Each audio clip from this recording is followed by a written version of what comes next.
приехал Мухиддин Тагири, лидер исламской партии, депутат парламента Таджикистана.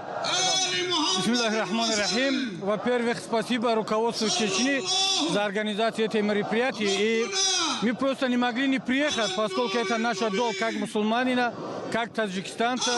В эти дни, в эти моменты быть рядом с нашими чеченскими братьями.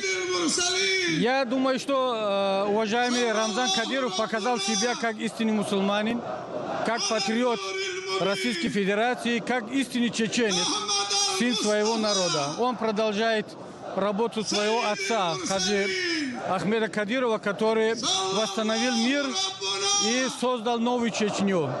Я думаю, что это мероприятие покажет всему миру, что мусульмане являются противниками террора, экстремизма, радикализма во всех его проявлениях, как религиозного, так и светского. Также мы против того, чтобы оскорбляли чувства верующих, особенно мусульман. Мы показываем, что мы с пророком, мы с мусульманами.